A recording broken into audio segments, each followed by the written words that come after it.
Llegó el momento de escuchar a quienes tienen las respuestas.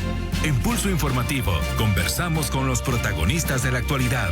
Ahora descubriremos qué hay más allá de los titulares en Francisco Estéreo.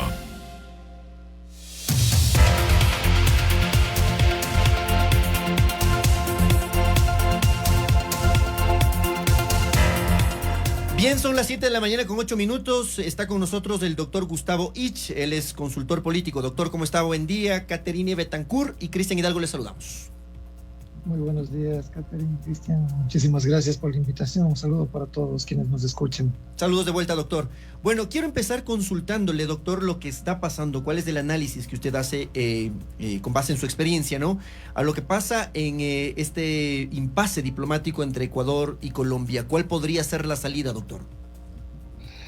Ahora, me parece que es muy difícil pensar en una salida a corto o mediano plazo, porque es un tema en el que se ha impuesto la política por sobre la diplomacia, la política por sobre la sensatez, la política por sobre los intereses de los comerciantes y de los consumidores, los pequeños industriales de ambos países que han establecido sus negocios y que tienen y han desarrollado sus actividades, ecuatorianos en Colombia, colombianos en Ecuador, lo que ha generado un incremento o un sostenimiento de una lógica económica bastante importante. Colombia siempre ha sido uno de nuestros socios comerciales más importantes precisamente.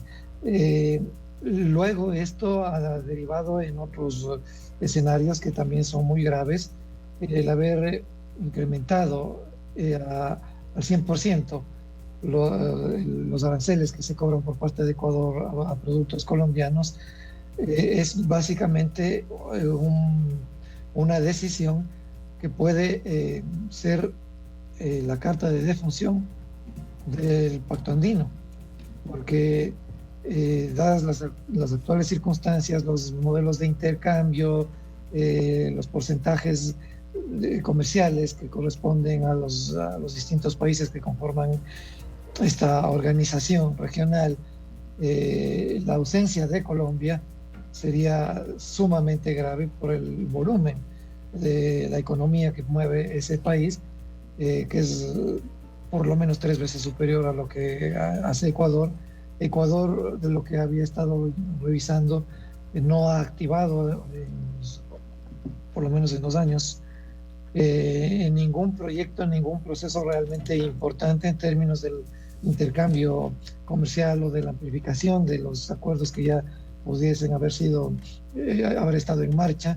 Y si vemos la situación de Perú, la situación de Bolivia, esta decisión por parte del Ecuador es gravísima y puede ser incluso impugnada legalmente en virtud de los acuerdos que han sido firmados por parte de todos los países, debido a que es una decisión unilateral que está afectando, como digo, a los consumidores, a los comerciantes y a los pequeños industriales de ambos países.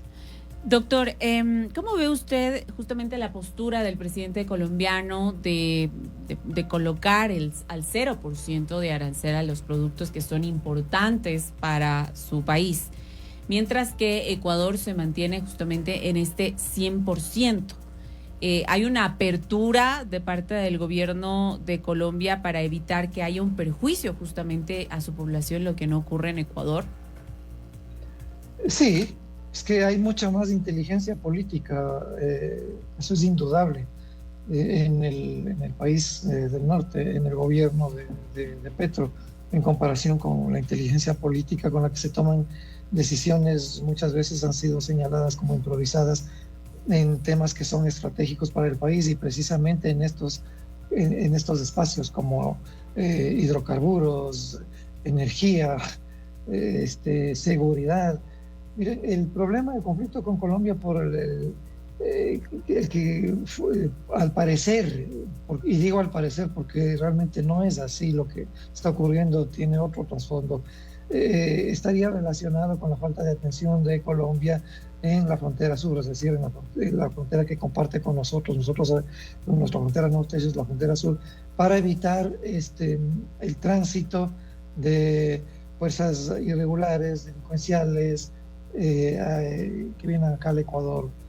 Y esto ha sido una demanda de los gobiernos ecuatorianos, por lo menos desde hace 3 décadas, frente al gobierno colombiano. Recuerden ustedes que décadas atrás, uno de los conflictos más graves que se tramitó incluso a nivel internacional y en el cual Ecuador resultó con el laudo favorable, tenía que ver con las fumigaciones de glifosato en la frontera compartida, que estaban generando gravísimos problemas en los compatriotas que estaban asentados en esas zonas, dueños de sembríos, campos, y que generaron además posiblemente muchas enfermedades que terminaron siendo mortales para algunos de los habitantes ecuatorianos. La situación de Colombia frente a la contención del crimen organizado con lo que tiene el Ecuador es distinta. Colombia lleva fácilmente desde la década de los 50 enfrentando un problema de violencia política organizada que derivó en la creación o en la fundación de estas organizaciones inicialmente de tendencia izquierdista, marxista, armadas. Las FARC era la principal, la más grande de todas ellas, que vinieron operando en ese país y generando problemas sumamente graves en términos económicos y en términos de seguridad, y luego se conectaron con enclaves de narcotráfico desde Colombia hacia el resto del mundo. Son decenas de miles de muertos los que costó y ha costado a Colombia ese proceso, que no ha podido ser contenido ni resuelto ni militarmente ni por la vía de los acuerdos pacíficos que se han generado, porque se establecieron grupos irregulares que luego se volvieron realmente operadores del tráfico internacional, de la mafia internacional del narcotráfico. El Ecuador y Colombia, además en los 80 enfrentó una situación sumamente grave cuando, entre comillas, declaró la guerra a los cárteles del narcotráfico y fundamentalmente al de Cali y al de Medellín, generando igualmente centenares de muertos y la imposibilidad en términos reales de que Colombia o los gobiernos sucesivos hayan ganado ese conflicto. Entonces, es un tema muy complicado en el cual se han establecido con los distintos gobiernos ecuatorianos y con sus ministerios de seguridad, con la policía, con las centrales de inteligencia, niveles de cooperación, de diálogo conjunto para trabajar alrededor de esta situación que no ha sido controlada debidamente por Colombia. No es que les estoy justificando, pero simplemente estoy aclarando que las dimensiones del conflicto son totalmente distintas. En Ecuador, el 9 de enero del 2024 se inicia el llamado conflicto armado interno y se les declara la guerra a los GDOs, y al crimen organizado. Y vemos que esa declaratoria de guerra muy publicitada y que sigue siendo muy publicitada con recursos de todos los ecuatorianos en todos los medios de comunicación es un rotundo fracaso, porque las cosas no se pueden hacer en esos términos a la ligera. México tampoco, con el poder económico y militar, de seguridad, etcétera, que tiene, tampoco ha podido lidiar y tampoco ha podido ganar ese conflicto con las organizaciones criminales de ese país.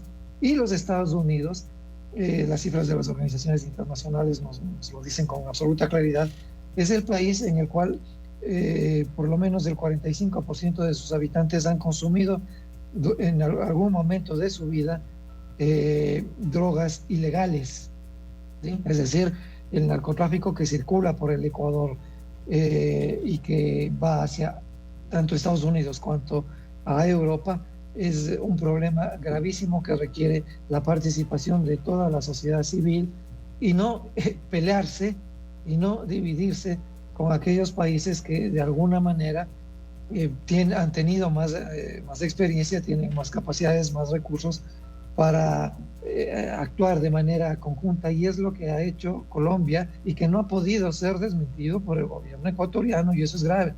Cuando empieza esta esta decisión de subida de aranceles con el pretexto de que no están cumpliendo con su tarea, el gobierno colombiano inmediatamente responde con documentos diciéndole al mundo, no solamente al Ecuador, aclarando las cosas, cuáles son los resultados de la cooperación que en los últimos años ha tenido con el Ecuador y fundamentalmente con este gobierno en materia de contención del crimen organizado y que tenía que ver con acuerdos militares, policiales, de capacitación, de inteligencia y de aprehensión incluso de capos de la droga que pretendían evadirse, que habían llegado por alguna razón a ese país en tránsito hacia otros países. Y Ecuador no respondió. Doctor, sí. Doctor, pero entonces hay falta de voluntad política también en Colombia, tomando en cuenta lo que usted señala, ¿no? Y este recuento que hace de todas las ocasiones en las que se ha pedido a través de los gobiernos de turno que se incremente la seguridad en la frontera. ¿Hay falta de voluntad política en Colombia? Lo uno. Y lo otro que quiero consultarle es, una de esas salidas podría ser el cambio de gobierno en Colombia que se avecina con las elecciones previstas para el 31 de mayo. Puede ser que haya habido falta de voluntad, porque el problema del narcotráfico es un problema global, es una industria global. Mueve entre 400.000 y 650.000 millones de dólares al año. Es muy difícil calcular la cifra exacta. Varios organismos internacionales han tratado de hacerlo y no pueden, porque esa industria global tiene una capacidad de resiliencia y de contaminación en el conjunto de las instituciones públicas y del sector privado de todos los países en los que está actuando, incluso en los propios Estados Unidos. Si no, preguntémonos los ecuatorianos por qué los Estados Unidos, con toda la capacidad que tiene, no ha podido contener el consumo de la droga en su propio país, porque tiene que haber una red de distribución de droga para que la droga que llega a ese país se derive hacia los consumidores, ¿no es cierto? O sea, es tan evidente como la luz del día. Entonces, es un problema tan difícil de contener que a veces, más allá de falta de voluntad de uno u otro lado, lo que puede haber es la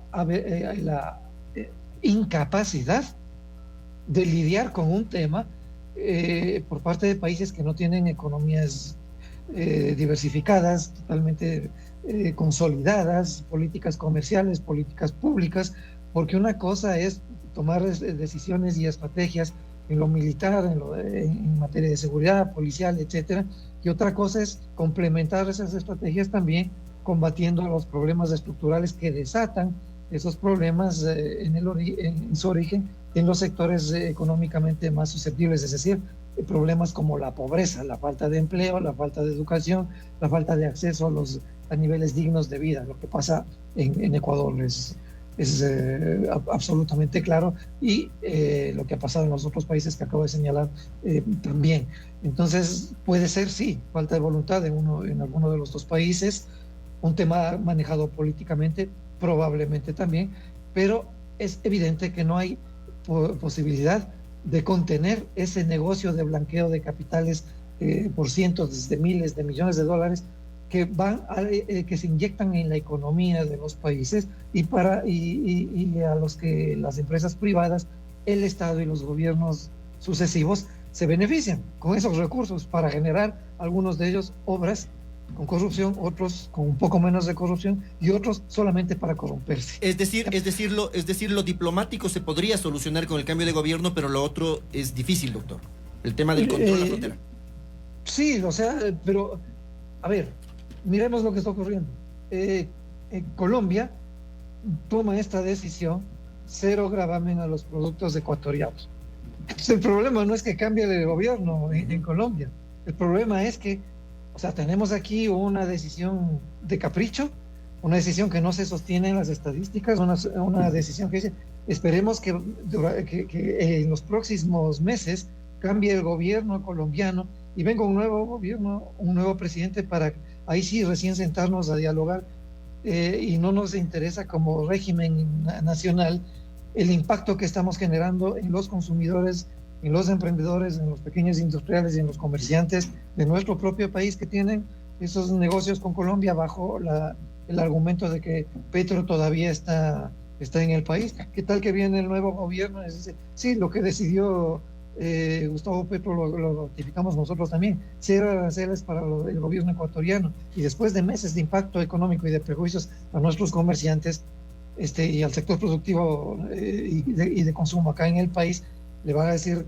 el gobierno ecuatoriano, ahora sí nos vamos a sentar, porque ahora sí tenemos la posibilidad de dialogar con un gobierno sensato. ¿Qué garantías tenemos nosotros de que esta lógica que acabo de resumir de una manera tan sintética, porque es sumamente compleja, no siga repitiéndose, porque la realidad se impone en el sentido de que una cosa es la situación en Colombia, otra cosa es la situación ecuatoriana, y tratar de combatir desde distintas estrategias lo que ocurre en cada una de estas naciones debe ser un proceso de decisión y de estrategia absolutamente pensada, regional, consistente y no solamente publicitaria para generar cortinas de humo sobre los problemas fundamentales que están pasando en el caso ecuatoriano desde hace algún tiempo, y uno de ellos precisamente es la inseguridad. Insisto, la estrategia de contención y de enfrentamiento a esos grupos organizados ha sido y ha resultado en un absoluto fracaso. Perfecto. Agradecemos esta mañana entonces al doctor Gustavo Ich. Él es consultor político. Hemos hablado sobre esta crisis diplomática que hay entre Ecuador y Colombia y, por supuesto, de los problemas que puede traer para nuestro país, ¿no? No ve un arreglo a corto plazo ni mediano plazo. Pero veamos qué es lo que sucede más adelante. Doctor, muchas gracias por habernos acompañado esta mañana. Muchísimas gracias a ustedes por la invitación. Excelente semana. Gracias, doctor. Un abrazo, buen día.